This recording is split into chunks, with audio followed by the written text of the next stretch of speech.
ओम शांति। 16 अक्टूबर 2022 बाबा के अव्यक्त महावाक्य हैं। रिवाइज मुरली है 3 नवंबर 1992 की। मुरली का सार है रूहानी रॉयल्टी संपन्न आत्माओं की निशानियाँ। आज बाप दादा चारों ओर के अपने रूहानी रॉयल फैमिली को देख रहे हैं। सारे कल्प में सबसे रॉयल आप आत्माएं ही हो। वैसे हद के राज्य अधिकारी रॉयल फैमिली बहुत गाए हुए हैं, लेकिन रूहानी रॉयल फैमिली सिर्फ आप ही गाए हुए हो। राजाएं तो बहुत हुए द्वापर युग से, तो बाबा कहते देह के नाते तो रॉयल फैमिली के बहुत से आत्माएं गाई हुई हैं, लेकिन हम बच्चे रूहानी रॉयल्टी वाले हैं। आप रॉयल फैमिली की आत्माएं आदि काल में भी और अनादि काल में भी और वर्तमान संगम युग में भी रूहानी रॉयल्टी वाली हो। आदि काल देखें तो सतयुग में भी हमारे में से रूहानियत झलकती है। अनादि काल देखें तो परम धाम में तो है ही हम रूहानी, और अभी वर्तमान समय संगम युग में भी बाबा कहते हम रूहानी रॉयल्टी वाली आत्माएं हैं।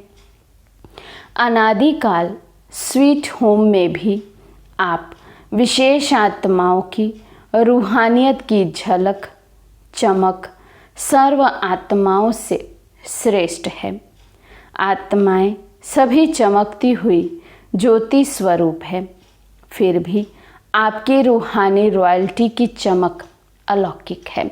परम धाम में भी बाबा कहते सभी आत्माएं चमकती हैं, लेकिन हम रूहानी आत्माओं की चमक बाकी सब आत्माओं से परम धाम में भी भिन्न है, तेज है। जैसे साकारी दुनिया में आकाश बीच सितारे सब चमकते हुए दिखाई देते हैं, लेकिन कोई विशेष चमक वाले सितारे स्वतः ही अपनी तरफ आकर्षित करते हैं। लाइट होते हुए भी उन्हों की लाइट विशेष चमकती हुई दिखाई देती है। ऐसे अनादि काल परम धाम में भी आप रूहानी सितारों की चमक अर्थात रूहानी रॉयल्टी की झलक विशेष अनुभव होती है। इसी प्रकार आदिकाल सतयुग अर्थात स्वर्ग में आप आत्माएं विश्व राजन की और रॉयल फैमिली के अधिकारी बनते हो। हर एक राजा की रॉयल फैमिली होती है, लेकिन आप आत्माओं की रॉयल फैमिली की रॉयल्टी व देव आत्माओं की रॉयल्टी सारे कल्प में और किसी रॉयल फैमिली की हो नहीं सकती। इतनी श्रेष्ठ रॉयल्टी चैतन्य स्वरूप में प्राप्त की है, जो आपके जड़ चित्रों की भी कितनी रॉयल्टी से पूजा होती है। सारे कल्प के अंदर रॉयल्टी की विधि प्रमाण और कोई भी धर्म पिता धर्म आत्मा या महान आत्मा की ऐसे पूजा नहीं होती है। तो ये रॉयल्टी का गुण भी कितना बड़ा है। बाबा कहते जितनी यहाँ रॉयल्टी से रहेंगे उतना पूरे कल्प में, अनादिकाल तो रॉयल होगा ही, आदिकाल भी रॉयल है, लेकिन पूजा भी बहुत रॉयल्टी से होगी। तो सोचो, जब जड़ चित्रों में भी रॉयल्टी की पूजा है, तो चैतन्य में कितने रॉयल फैमिली के बनते हो। बाबा पूछते इतने रॉयल हो वह बन रहे हो। अभी संगम पर भी रूहानी रॉयल्टी अर्थात फरिश्ता स्वरूप बनते हो।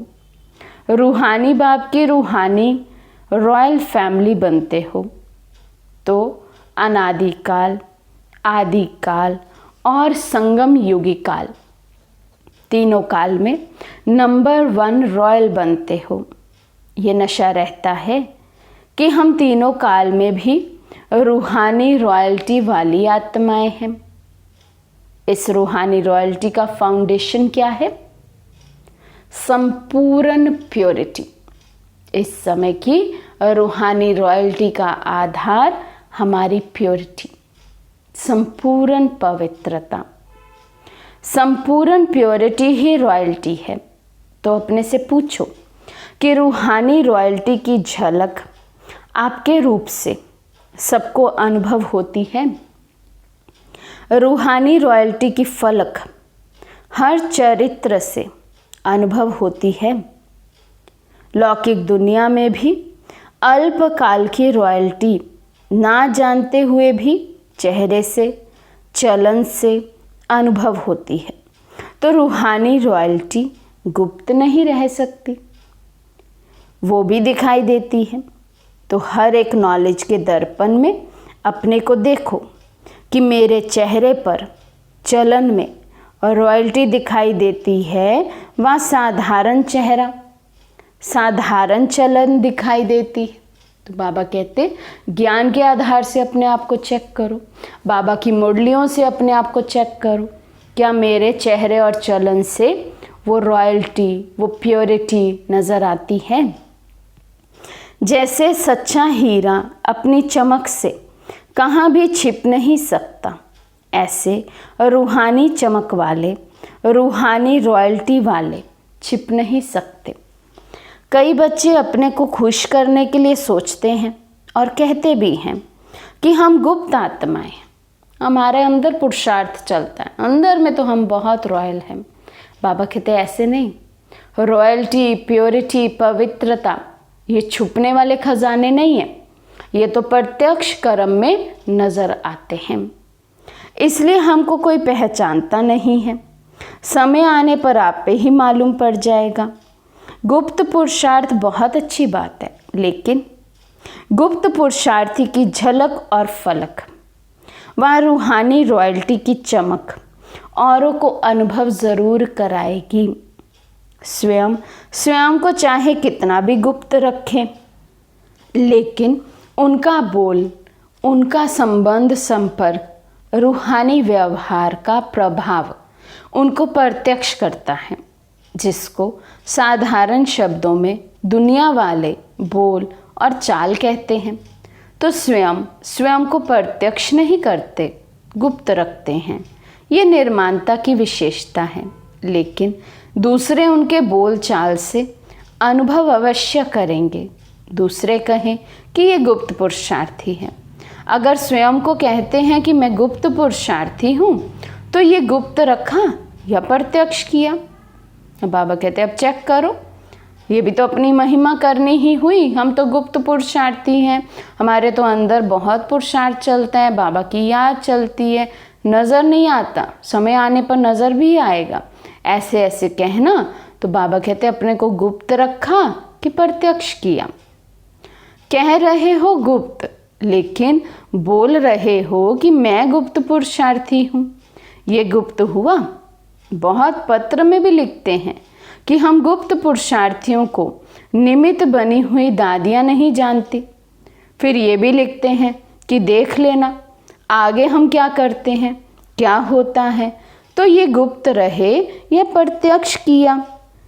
गुप्त पुरुषार्थी अपने को गुप्त रखें, ये बहुत अच्छा है, लेकिन वर्णन नहीं करो, दूसरा आपको बोले। जो अपने आप को ही कहे उनको क्या कहा जाता है? तो सभा ने कहा मियाँ मिट्ठू।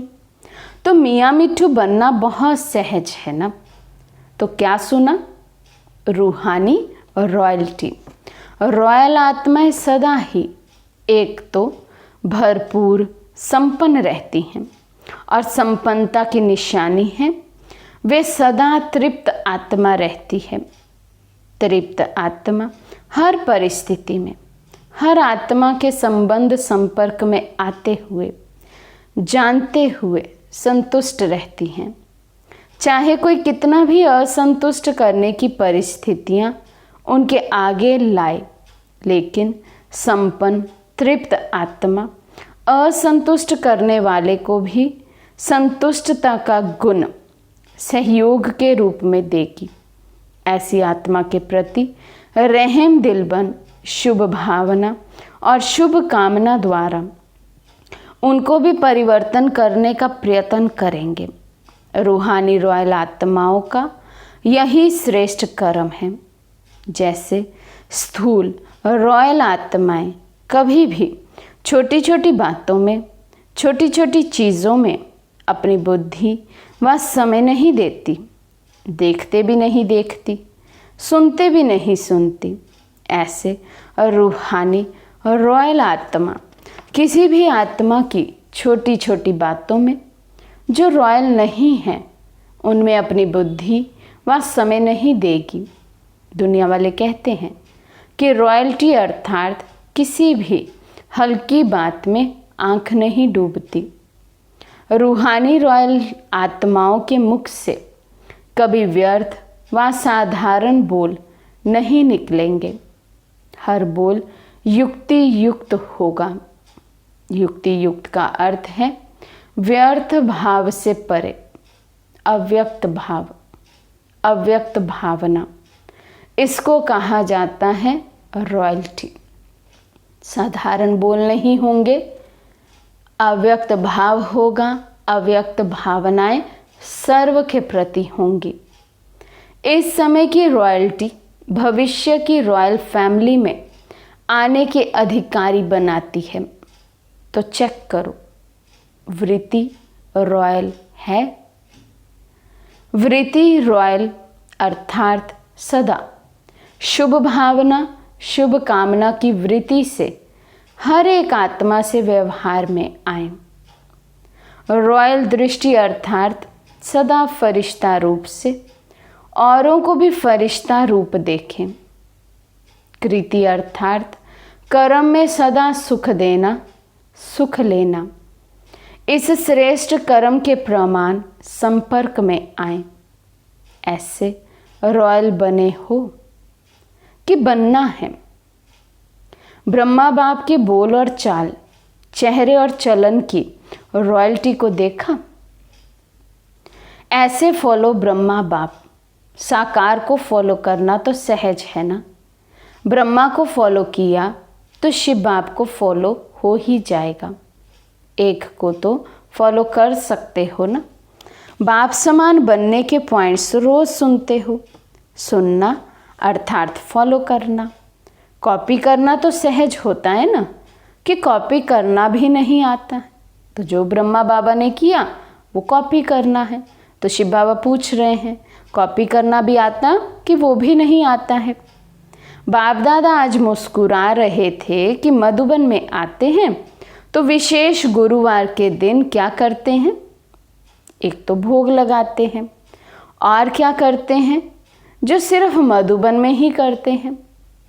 जीते जी मरने का भोग। तो सतगुरुवार को 2 तरह का भोग मधुबन में लगता है। एक तो हर वीरवार जो लगता है भोग, साधारण भोग, और कुछ आत्माएं ऐसी होती हैं जो अपना मर जीवा भोग लगाती हैं। आप सब ने जीते जी मरने का भोग लगा लिया है? बाबा पूछ रहे हैं। बाप दादा मुस्कुरा रहे थे कि जीते जी मरना कहकर माना तो सहज है ना। स्टेज पर बैठ गए, तिलक लगा लिया, मर गए। लेकिन जीते जी मरना अर्थात पुराने संस्कारों से मरना। पुराने संस्कार, पुराने संसार की आकर्षण से मरना, ये है जीते जी मरना। भोग लगा दिया, भंडारी में जमा कर दिया और जीते जी मरना हो गया, ये तो बहुत सहज है। लेकिन मर गए। बाप दादा सोच रहे थे कि पुराने संसार और पुराने संस्कार, इससे सदा के लिए संकल्प और स्वप्न में भी मरना मनाना। ऐसा जीते जी मरना कौन और कब मनाएंगे? अगर स्टेज पर बिठाते हैं तो सबके सब बैठ जाते हैं। स्टेज पर बैठना ये तो कॉमन बात है, लेकिन बुद्धि को बिठाना, इसको कहा जाता है यथार्थ जीते जी मरना मनाना।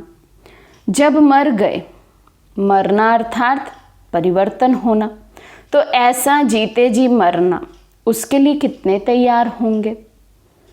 कि सेंटर पर जाकर के कहेंगे कि क्या करें, चाहते नहीं थे लेकिन हो गया।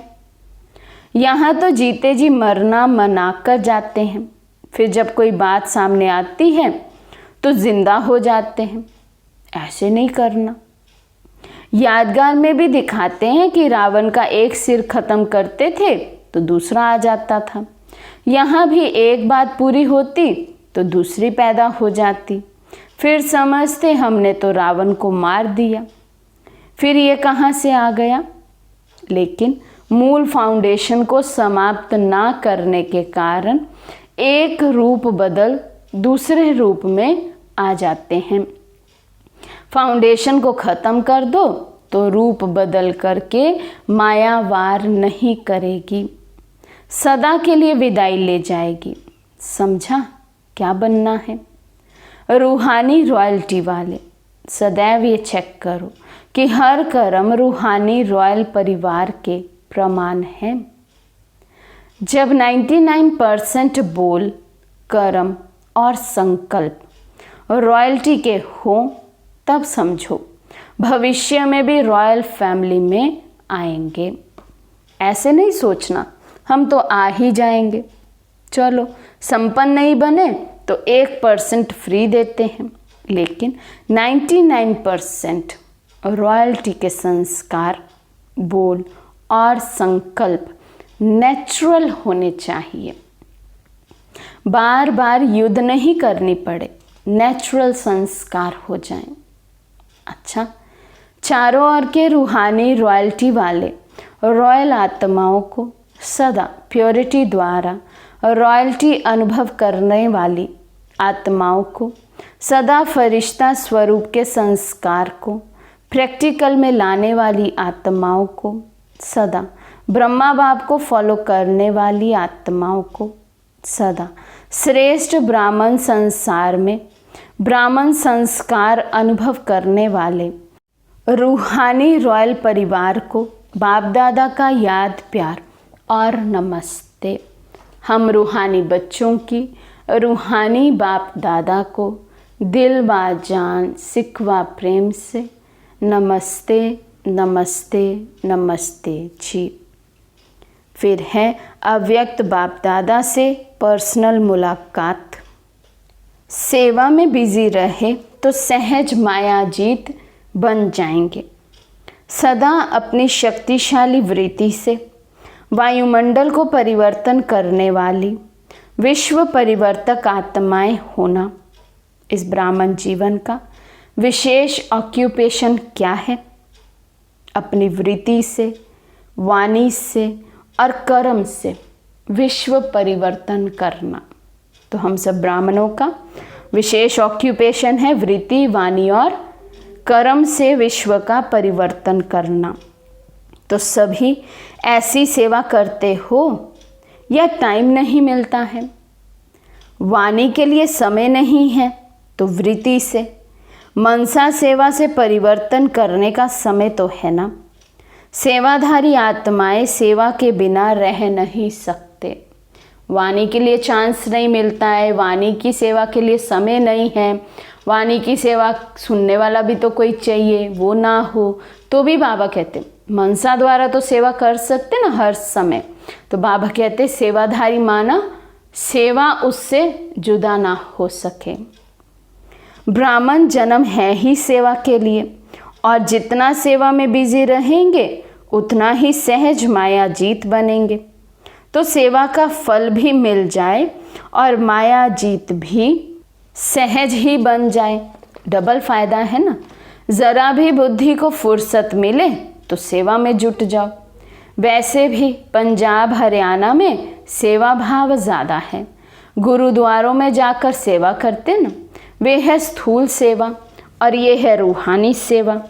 सेवा के सिवाय समय गंवाना नहीं है। निरंतर योगी, निरंतर सेवाधारी बनो। चाहे संकल्प से करो, चाहे वाणी से करो, चाहे कर्म से करो। अपने संपर्क से भी सेवा कर सकते हो। चलो मनसा सेवा करना नहीं आवे, लेकिन अपने संपर्क से, अपनी चलन से भी सेवा कर सकते हो। ये तो सहज है ना। तो चेक करो कि सदा सेवाधारी हैं व कभी कभी के सेवाधारी हैं। अगर कभी कभी के सेवाधारी होंगे तो राज्य भाग्य भी कभी कभी मिलेगा। इस समय की सेवा भविष्य प्राप्ति का आधार है। कभी भी कोई ये बहाना नहीं दे सकते कि चाहते हैं लेकिन समय नहीं है। कोई कहते हैं शरीर नहीं चलता, टांगे नहीं चलती, क्या करें। कोई कहते हैं कमर नहीं चलती, कोई कहते हैं टांगे नहीं चलती, लेकिन बुद्धि तो चलती है ना। तो बुद्धि द्वारा सेवा करो। आराम से पलंग पर बैठकर सेवा करो। अगर कमर टेढ़ी है तो लेट जाओ, लेकिन सेवा में बिजी रहो। स्थूल सेवा नहीं कर सकते, शरीर किसी काम का नहीं रहा, बाबा कहते लेटे लेटे मनसा सेवा करो, भाग्य तो जमा करो। बिजी रहना ही सहज पुरुषार्थ है, मेहनत नहीं करनी पड़ेगी। बार बार माया आवे और भगाओ तो मेहनत होती है, युद्ध होती है। बिजी रहने वाले युद्ध से छूट जाते हैं।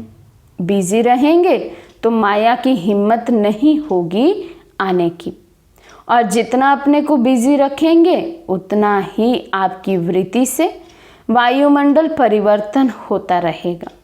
कोई भी ब्राह्मण आत्मा ये नहीं सोच सकती कि क्या करें, वायुमंडल बहुत खराब है। खराब है तब तो परिवर्तन करते हो। अच्छे वायुमंडल में आएंगे, सतयुग में आएंगे, तब थोड़ी ना सेवा करने की ज़रूरत होगी। तो बाबा कहते खराब वायुमंडल को ही तो अच्छा बनाना है, यही तो सेवा करनी है। खराब ही नहीं होगा तो क्या करेंगे, अच्छे को बदलेंगे क्या। तो विश्व परिवर्तक का काम है बुरे को अच्छा बनाना, तो बुरा तो होगा ही। बुरे को अच्छा बनाने वाले आप हो। विश्व परिवर्तन का कार्य किया है तब तो अब तक भी आपका गायन है। शक्तियों के गायन में आपकी कितनी महिमा करते हैं, तो अपनी महिमा सुनते हुए खुशी होती है ना। बाबा कहते हैं अब उस महिमा लायक बनो, ऐसे कर्म करके दिखाओ तो महिमा हो और फिर खुशी हो। अच्छा, आज का वरदान है सेवा का प्रत्यक्ष फल खाते, एवर हेल्दी, वेल्दी और हैप्पी रहने वाले, सदा खुशहाल भव। सेवा का प्रत्यक्ष फल खाते, एवर हेल्दी, वेल्दी और हैप्पी रहने वाले, सदा खुशहाल भव। जैसे साकार दुनिया में कहते हैं कि ताज़ा फल खाओ तो तंदुरुस्त रहेंगे, हेल्दी रहने का साधन फल बताते हैं, और आप बच्चे तो हर सेकंड प्रत्यक्ष फल खाने वाले हो। इसलिए यदि आपसे कोई पूछे कि आपका हालचाल क्या है, तो बोलो हाल है खुशहाल और चाल है फरिश्तों की। हम हेल्दी भी हैं, वेल्दी भी हैं, तो हैप्पी भी हैं। ब्राह्मण कभी उदास हो नहीं सकते। स्लोगन है पवित्र आत्मा ही स्वच्छता और सत्यता का दर्पण है। पवित्र आत्मा ही स्वच्छता और सत्यता का दर्पण है। सूचना है आज मास का तीसरा रविवार है, सायं 6:30 से 7:30 बजे तक सभी भाई बहनें एक ही शुद्ध संकल्प परिवर्तन का लेते हुए विश्व परिवर्तन के महान कार्य में सहयोगी बने। अनुभव करें कि बाप दादा के मस्तक से शक्तिशाली किरणें निकलकर मेरी भ्रिकुटी पर आ रही हैं, और वही किरणें मेरे द्वारा अपने निजी संस्कारों का परिवर्तन करते हुए संसार परिवर्तन का कार्य कर रही हैं। अच्छा, ओम शांति।